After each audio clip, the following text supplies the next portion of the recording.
Coming up on Citrus TV News, President Trump lashes out against the accuser of Supreme Court nominee Brett Kavanaugh. Found out what the president said about the embattled judge and Christine Ford. And a ferry in Tanzania capsizes. Sources say over 130 people are feared dead. The very latest details coming up. And the suspects are still at large in last night's Midland Avenue mass shooting. Citrus TV's Greg Bradbury is live at a candlelight vigil against city violence with an update on the case. Citrus TV News starts right now. News live at 6, your campus news leader. Syracuse police are still searching for the suspects in the mass shooting on Syracuse's south side, just minutes away from SU's campus. Good evening, I'm Rebekah Castor. And I'm Conor Wight. The 5 victims were rushed to Upstate University Hospital just down the street from the BBB and Sadler student dorms. All the victims are reportedly expected to recover. One of the victims of that shooting is an 8-year-old girl. Our Citrus TV reporter Greg Bradbury is live from a citywide vigil against violence in the Syracuse community. Greg, what's the latest?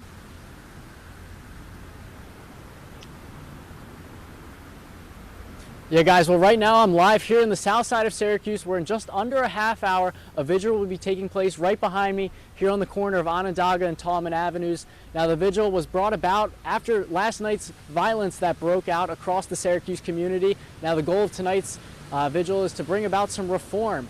Now, last night I caught up with the aunt of one of those involved in the shooting, who was actually at the Midland shooting when it happened. Here's what she had to say. What had happened is my family was communing at their father's house today, and he passed away this morning. So what they were doing was consoling each other, and in that consolation, someone came by and supposedly started shooting.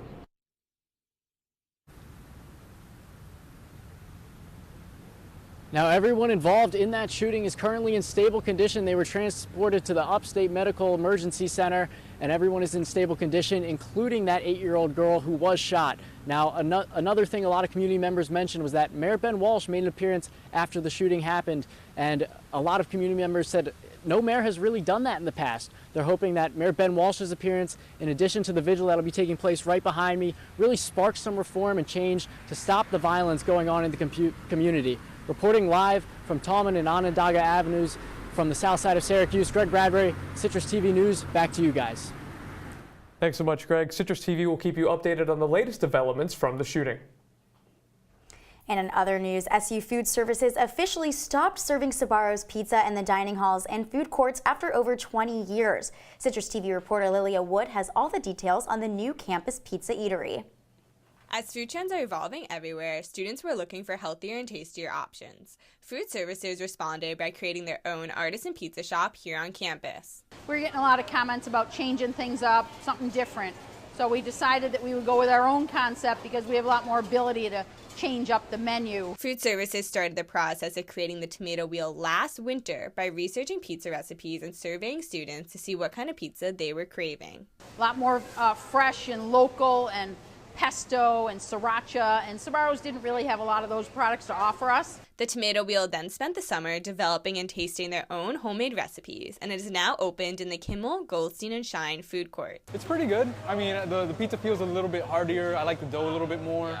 Bracy said the main difference between Sbarro's and the tomato wheel is the sauce. A lot of comments in the past about the sauce being real sweet, and this sauce is more of a traditional pizza sauce.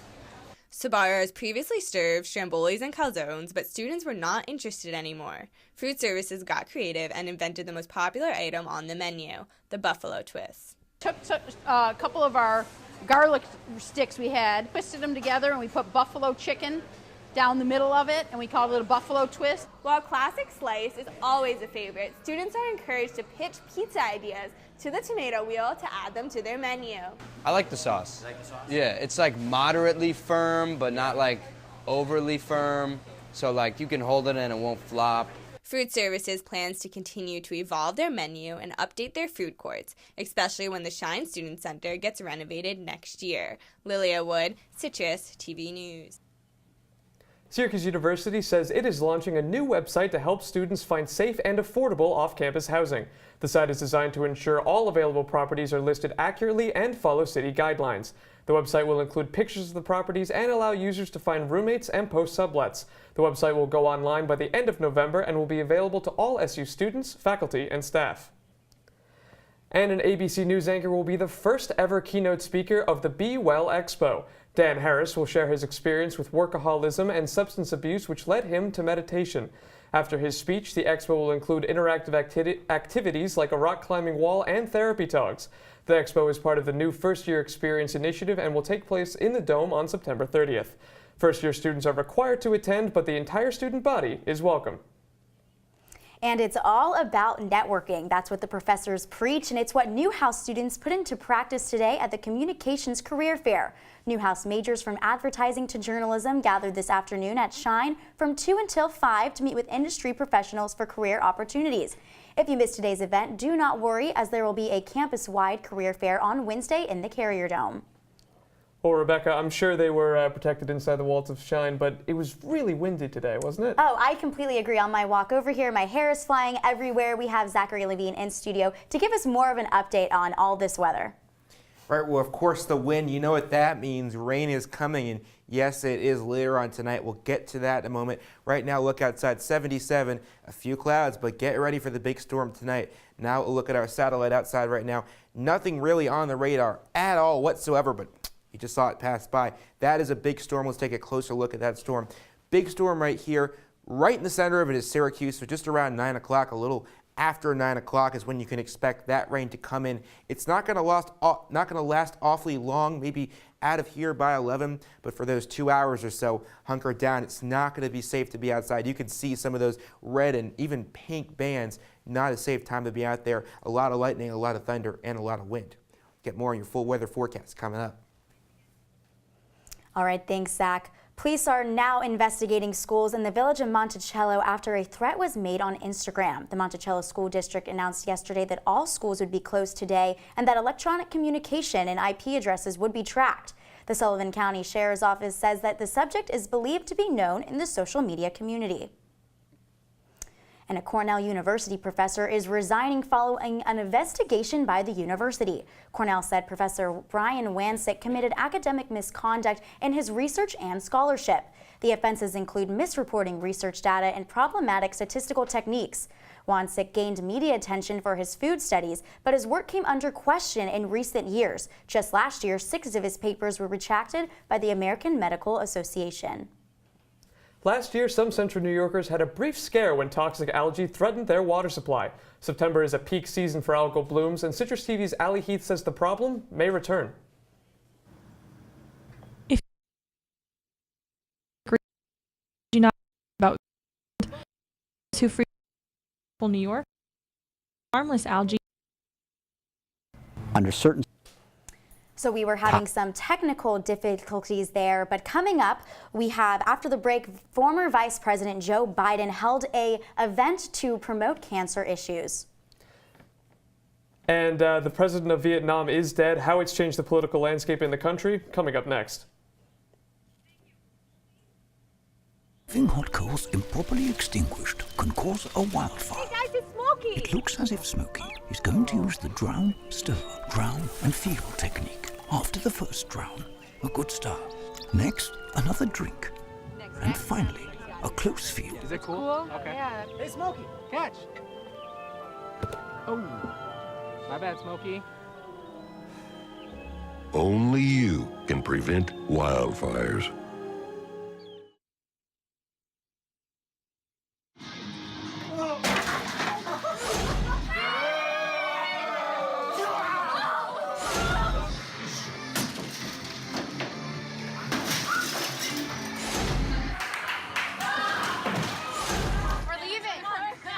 Most party fouls are pretty dumb.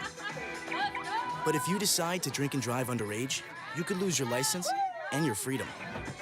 Underage drinking and driving. The ultimate party foul. They'll test you. Try to break your will. But however loud the loudness gets, however many cheese puffs may fly. You're the driver, the one in control. Stand firm. Just wait. And move only when you hear the click that says they're buckled in for the drive. Never give up till they buckle up. They call me Maxie, but I prefer tripod. I was your above-average four-legged homie, and then wham, bam, minivan. Some people pity me. Now that's lame. I still run, fetch, and swim. And the ladies love me. I'm the ultimate wingman. Just don't ask me to high five.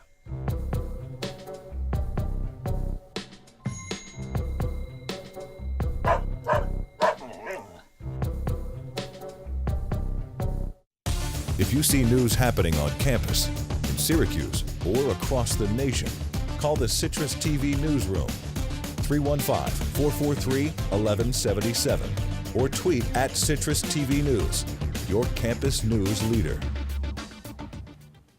Deputy Attorney General Rod Rosenstein considered wearing a wire to record conversations with President Trump. That's according to a New York Times report that claims Rosenstein suggested the idea following Trump's firing of former FBI Director James Comey. The report says the information is based on sources that were involved in these conversations or briefed on memos from then acting FBI Director Andrew McCabe. The sources insisted on anonymity. The New York Times also reported that Rosenstein discussed hiring cabinet members specifically to invoke the 25th Amendment against the president, removing him from office. Rosenstein denied these allegations, saying, quote, "The New York Times story is inaccurate and factually incorrect."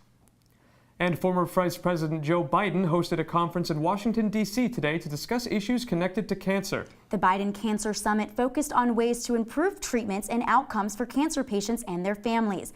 Biden and his wife founded the conference after their son died in 2015 of a brain tumor at the age of 46. Biden also deflected questions on whether or not he will run for president in 2020. President Donald Trump spoke out against Brett Kavanaugh's accuser today. In a tweet, the president said that if the accusations against Kavanaugh were as bad as described, the police would have been called. The president additionally declared he wanted the vote to happen soon, regardless of whether accuser Christine Ford testified. And Vietnamese President Tran Dai Quang is dead today at 61 of a serious illness, according to state media. Quang hosted President Trump during his first visit to Vietnam for a summit of Pacific Rim leaders. Prior to his death, Quang had not appeared in public for over a month. The Vietnamese National Assembly will hold a session next month to elect a new president. And at least 131 people are dead and many more are missing after a ferry capsized on Lake Victoria in Tanzania. The boat overturned near Ukara Island when its passengers moved to one side of the boat, preparing to disembark. Local media say the ferry's official capacity is 100 people, but it was carrying more than 400 when it capsized. This is the deadliest incident on the lake since 1996, when over 800 people died in another ferry disaster. China is telling the United States to remove sanctions on its military over purchases of Russian jets. China recently bought 10 Russian fighter jets and missiles, and the U.S. says China violated the U.S. sanctions on Moscow. These U.S. sanctions were introduced over Russian actions in Ukraine and alleged interference in U.S. politics. Beijing has not joined in the sanctions imposed on Moscow since 2014. A state of emergency is in effect for 11 Mexican municipalities due to intense rains that are causing floods. The tropical depression is dumping heavy rain across Mexico and the southwestern United States. The Mexican government will devote resources to meet the needs of the victims. Nearly 3,000 families were evacuated from their homes. A highway to Mexico City closed after a drainage system collapsed. And coming up after the break, Citrus TV weather anchor Zachary Levine has his full weather forecast. Don't go away.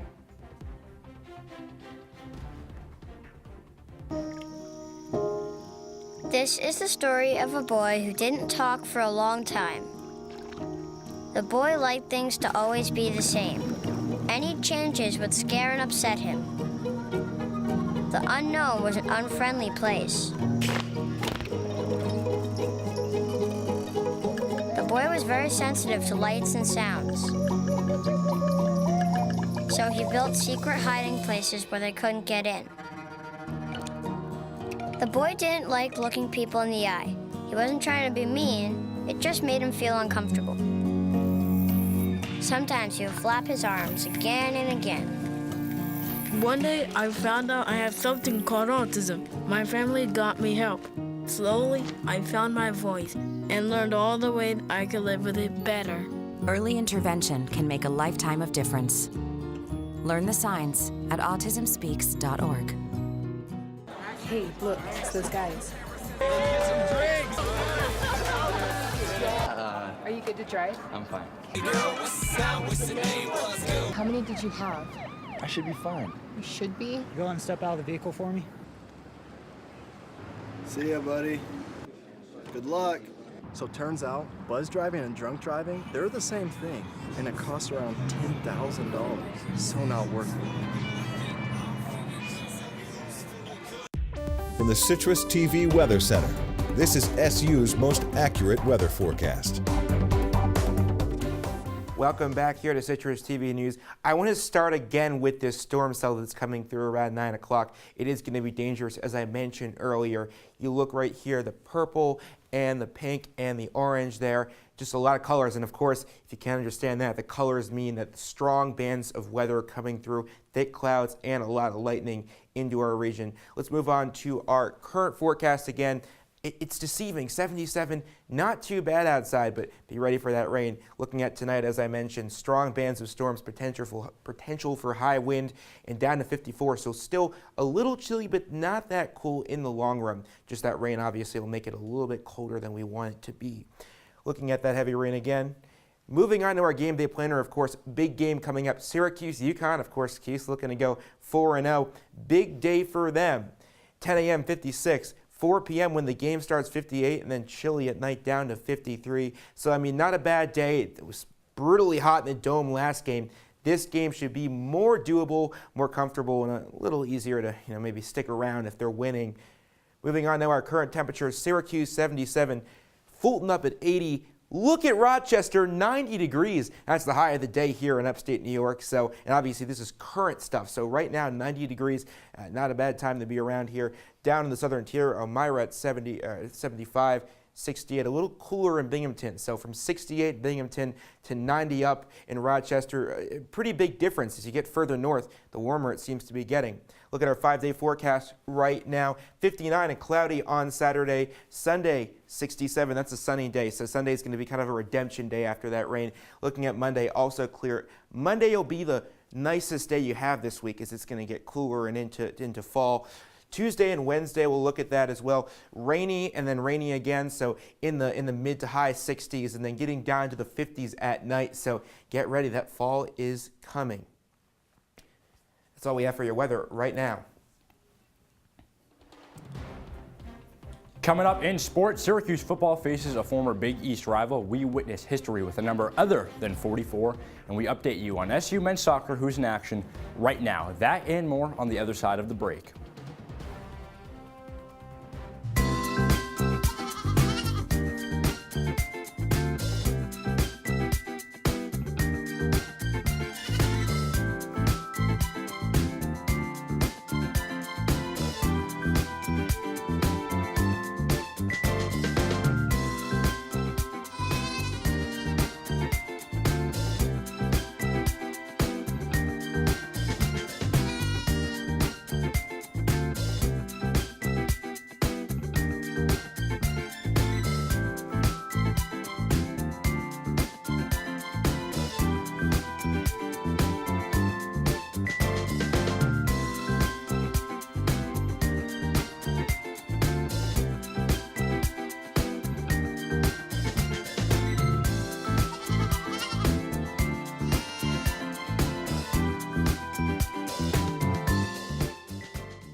Did you hear about the pony with a sore throat?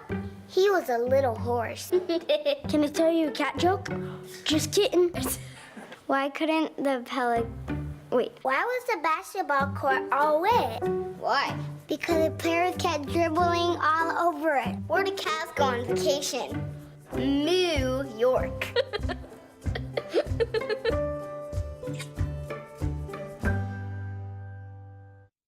Patriotism.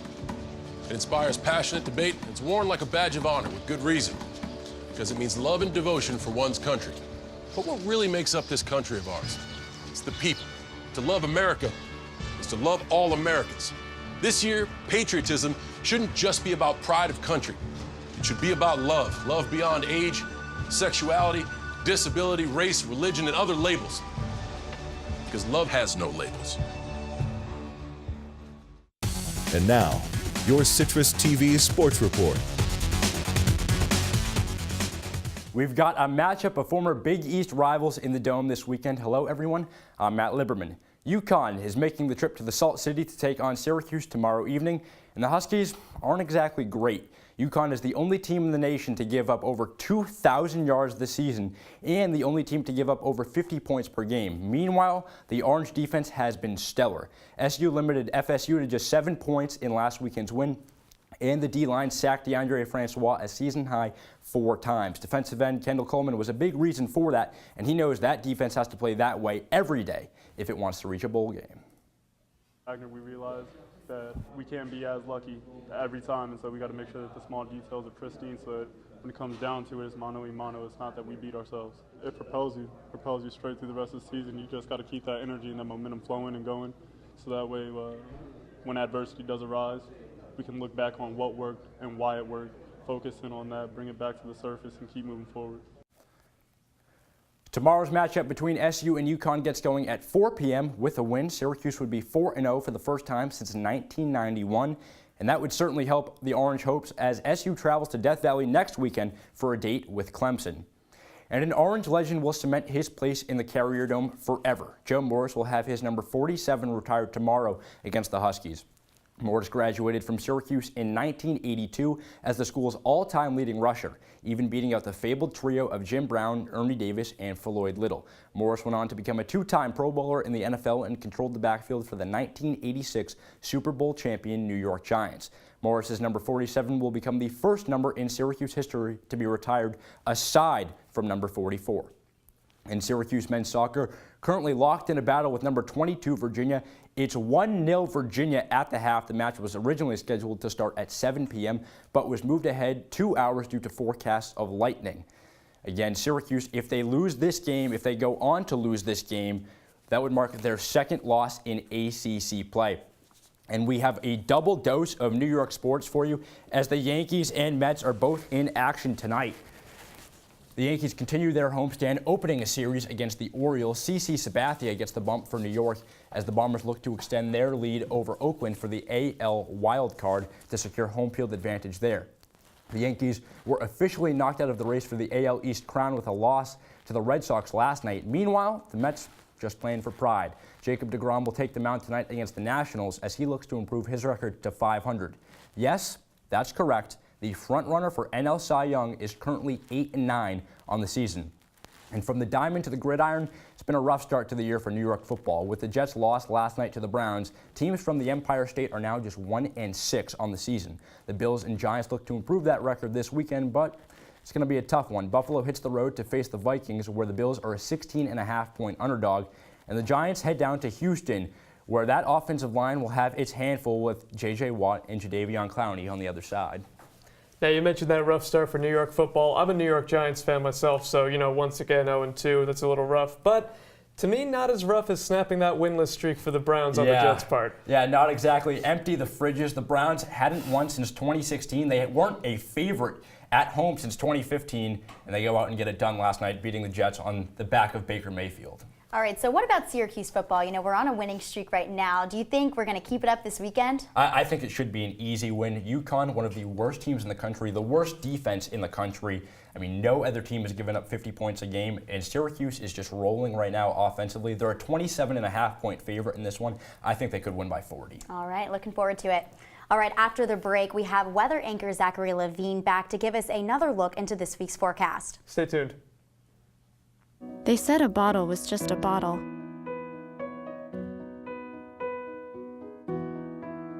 That no one would ever notice me.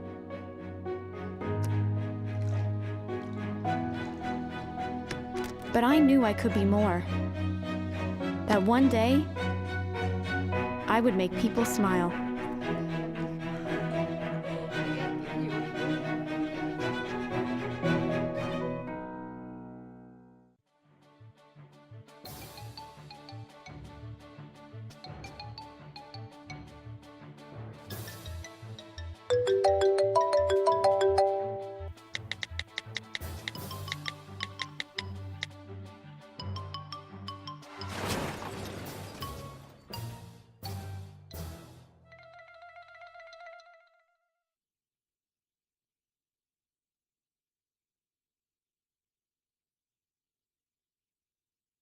I see you mobbing over her. Let's go. Let's mob. Let's crawl. Let's crawl. Let's crawl. Hey, yo, we mobbing. Come on, girl. Let's crawl. Hey, yo, let's crawl. Hey, yo, let's crawl. Hey, let's crawl. Hey, yo, let's crawl. Welcome back to Citrus TV. We have Citrus TV weather anchor Zach Levine here to break down a little bit more of the weather. You mentioned some thunderstorms, rolling in tonight. I'm actually heading home tomorrow morning to visit my grandparents. I'll be heading to the airport early in the morning. Could those rains affect my flight? Not at all. Tonight's rains are very isolated, so we're going to have the rain tonight. It's going to be nice and dry tomorrow and throughout the weekend, so good for you getting home, good for SU football fans trying to get out to the quad to tailgate before the game. So really no problems whatsoever. If the flight gets delayed getting in tonight, that's another question. All right, and what about the rest of the week, the 5-day forecast? 5-day forecast looking good. Obviously right now what we're looking at is that rain coming up. So really after that rain gets through, Conor, you'll be fine to get home. Cloudy throughout the day, so maybe a few bumps on that plane. Sunday and Monday looking great. Enjoy it while it lasts because, hey, fall's coming through.